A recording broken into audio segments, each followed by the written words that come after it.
So welcome to Storytime with the Contessa.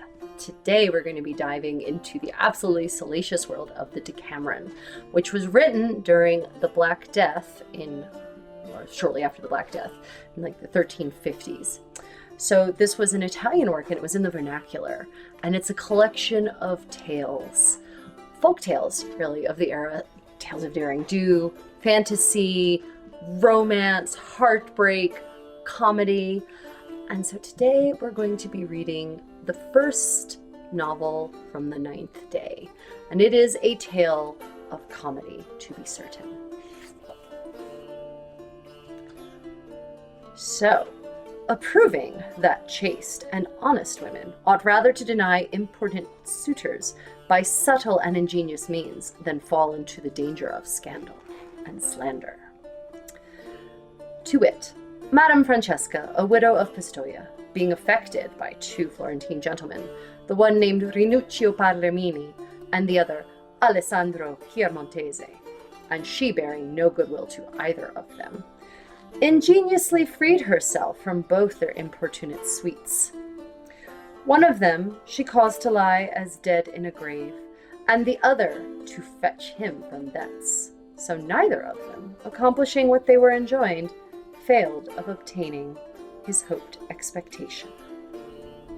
In the city of Pistoia there dwelt sometime a beautiful gentlewoman, being a widow, whom two of our Florentines, the one named Rinuccio and the other Alessandro, having withdrawn themselves to Pistoia, desperately affected, the one ignorant of the other's intention, but each carrying his case closely, as hoping to be possessed of her. The gentlewoman, named Madame Francesca de Lazzari, being often solicited by their messages and troublesomely pestered with their importunities, at last, less advisedly than she intended, she granted admittance to hear either of them speak, which she repenting and coveting to be rid of them both, a matter not easy to be done, she wittily devised the only means, namely, to move such emotion to them as neither would willingly undertake, yet within the compass of possibility. But, they failing in the performance, she might have the more honest occasion to be free from all further molestation by them, and her politic intention was thus projected. On the same day, when she devised this piece of service, a man was buried in Pistoia, and in the churchyard belonging unto the said Grey Friars, who, being descended of good and worthy parentage, yet himself was very infamous and reputed to be the vilest man living, not only there in Pistoia, but throughout the whole world beside. It's the 14th century, the whole world isn't that big. But either way, continuing. Moreover, while he lived, he had such a strange misshapen body, and his face so ugly deformed, that such as knew him not would stand ghastly affrighted at the first sight of him. In regard whereof, she considered with herself, that the foul deformity of this loathed fellow would greatly avail her determination, and, consulting with her chambermaid, thus she spake. Thou knowest, my most true and faithful servant, what trouble and affliction of mind I suffer daily by the messages and letters of the two Florentines, Rinuccio and Alessandro, how hateful their importunity is to me, as being utterly unwilling to hear them speak, or yield to anything which they desire. Wherefore, to free myself from them both together, I have devised, in regard of their great and liberal offers, to make trial of them in such a manner as I assumed they will never perform. It is not unknown to thee that, in the churchyard of the Grey Friars, this instant morning, in fact, Scanadio, for so was the ugly fellow named, was buried, of whom, when he was living, as also now being dead, both men, women, and children do yet stand in fear, so ghastly and dreadful always was his personal appearance to them. Wherefore, first of all, go thou to Alessandro, and say to him thus: My mistress Francesca hath sent me to you to tell you that now the time is come, wherein you may deserve to enjoy her love and gain the possession of her person, if you will accomplish such a motion as she maketh to you, for some special occasion, wherewith hereafter you shall be better acquainted. A near kinsman of hers must needs have the body of Scanadio, who was buried this morning, brought to her house, and she, being as much afraid of him now as he is dead as when he was living, by no means would have his body brought thither. In which respect, as a token of your unfeigned love to her, and the latest service you shall ever do for her, she earnestly entreateth you that this night, in the very deadest time thereof, you would go to the grave, where Scenario layeth yet uncovered with earth until tomorrow, and, attiring yourself in his garments, even as if you were the man himself, so to remain there until her kinsmen do come. Then, without speaking any one word, let him take you forth of the grave, and bring you thence, instead of Scenario, to his house, where she will give you gentle welcome, and disappoint her kinsman in his hope, by making you lord of her, and all that is hers, as afterward shall plainly appear.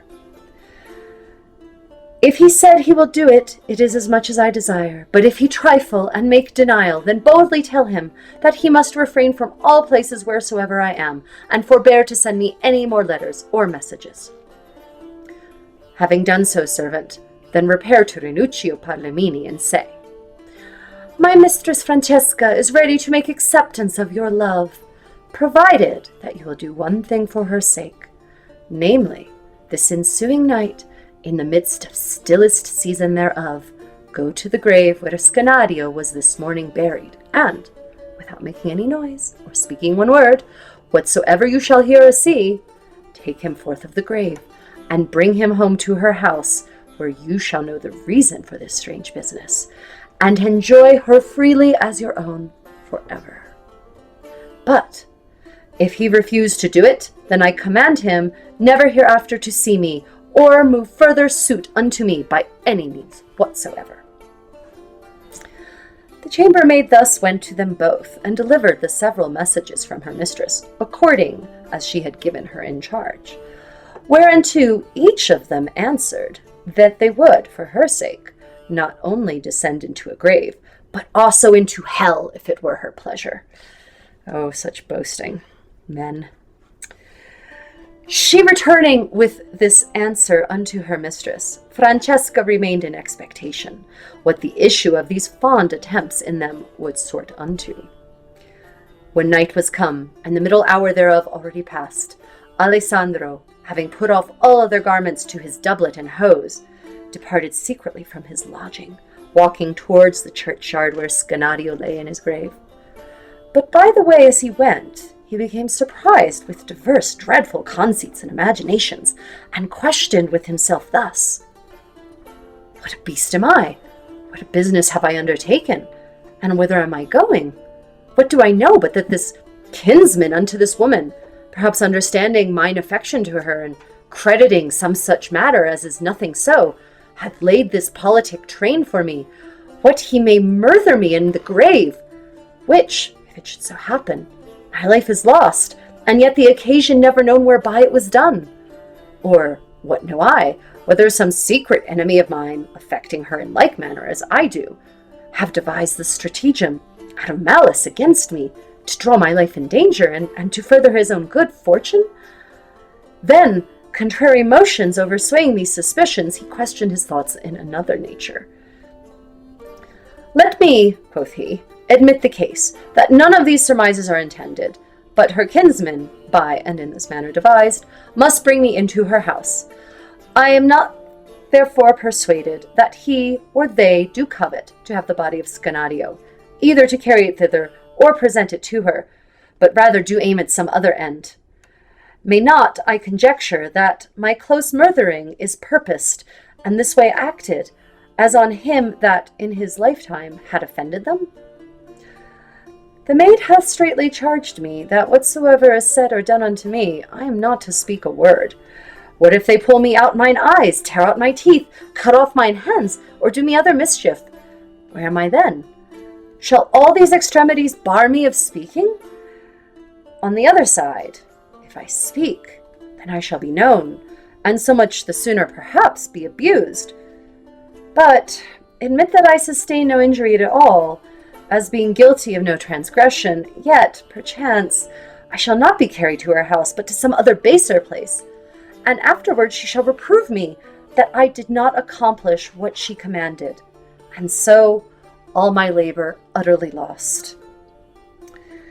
Perplexed with these various contradicting opinions, he was willing divers times to turn home back again. Yet, such was the violence of his love, that the power thereof prevailing against all sinister arguments as he went to the grave, and removing the boards covering it, whitherto he entered, and, having despoiled Scenario of his garments, clothed himself with them, and so laid him down, having first covered the grave again. Not long had he tarried there, but he began to bethink him what manner of man Scenario was, and what strange reports had been noised of him, not only for ransacking dead men's graves in the unnight season, but other abominable villainies committed by him, which so fearfully assaulted him, that his hair stood on end, every member of him quaked, and every minute he imagined Scenario rising with the intent to strangle him in the grave. But his fervent affection overcoming all these idle fears, and lying stone still, as if he had been dead indeed, he remained to see the end of his hope. Oh, men. On the contrary side, after midnight was past, Rinuccio departed from his lodging to do what he was enjoined by his heart's mistress, and as he went along, diverse considerations also ran his mind concerning occasions possible to happen, as, falling into the hands of justice, with the body of Scenario upon his back, and being condemned for sacrilege and robbing graves of the dead, either to be burned or otherwise so punished as might make him hateful to his best friends, and merely a shame to himself. Many other the like conceits molested him, sufficient to alter his former determination. But affection was much more prevailing in him, and made him use this consultation. How now, Rinuccio? Wilt thou dare to deny the first request, being moved to thee by a gentlewoman whom thou dearly lovest, and is the only means whereby to gain assurance of her gracious favour? Undoubtedly, were I sure to die in the attempt, yet I will accomplish my promise. And so he went on with courage to the grave. Alessandro, hearing his arrival, and also the removal of the boards, although he was exceedingly afraid, yet he lay quietly still and stirred not. And Rinuccio, being in the grave, took Alessandro by the feet, haling him forth, and, mounting him upon his back, went on thus loaden towards the house of Madame Francesca. As he passed along the streets, unseen or unmet by any, Alessandro suffered many shrewd rushings and punches, by turnings at the street's corners and jolting against bulks and posts and stalls, which Rinuccio could not avoid. In regard the night was so wonderfully dark, and he could not see which way he went. Being come somewhat near to the gentlewoman's house, and she standing ready in the window with her maid, to see when Rinuccio should arrive there with Alessandro, provided also of an apt excuse to send them thence like a couple of coxcombs. It fortuned that the watchman, attending there in the same street, for the apprehension of a banished man, stolen into the city contrary to order, hearing the trampling of Rinuccio's feet, directed their course as they heard the noise, having their lanthorn and light closely covered, to see who it should be and what he intended, and, beating their weapons against the ground, demanded, "Who goes there?" Rinuccio, knowing their voices, and that was no time for any long deliberation, let fall Alessandro, and ran away as fast as his legs could carry him. Alessandro being risen again, although he was clothed in Scenario's garments, which were long and too big for him, fled away also as Rinuccio did, all of which Francesca easily discerned by help of the watchman's lanthorn, and how Rinuccio carried Alessandro on his back, being attired in the garments of Scenario, whereat she marvelled not a little, as also the great boldness of them both. But in the midst of her marvelling, she laughed very heartily when she saw the one let the other fall, and both run away so very manfully. Which accident pleasing her beyond all comparison, and applauding her good fortune to be so happily delivered from their daily molestation, she betook herself to her chamber with her maid, avouching solemnly to her that, questionless, they both affected her dearly, having undertaken such a strange imposition, and very near brought it to a final conclusion. Rinuccio, being sadly discontented, and cursing his hard fortune, would not yet return home to his lodging, but, when the watch was gone forth of that street, came back to the place where he let fall Alessandro, proposing to accomplish the rest of his enterprise. But, not finding the body, and remaining fully persuaded that the watchmen were possessed thereof, he went away, grieving extremely. And Alessandro, not knowing what should become of him, confounded with the like grief and sorrow that all his hope was thus utterly overthrown, retired thence unto his own house, not knowing who was the porter which carried him. The next morning, the grave of Scenario being found open, and the body not in it, because Alessandro had thrown it into a deep ditch near adjoining, all the people of Pistoia were possessed with sundry opinions, some of the more foolish sort verily believing that the devil had carried away the dead body. Nevertheless, each of the lovers severally made known to Madame Francesca what he had done, and how disappointed, either excusing himself that though her command had not been fully accomplished, yet to continue her favor towards him. But she, like a wise and discreet gentlewoman, seeming not to credit either the one or other, discharged herself honestly of them both, with a cutting answer, that she would never afterward expect any other service from them, because they had failed in their first injunction. And thus always, to foolhardy men, never underestimate the cunning of a clever lady. So if you enjoyed that and you'd like to see more such content, please don't forget to like and subscribe. And if you'd like to become a patron of the Contessa, then please see the links below. Happy reading!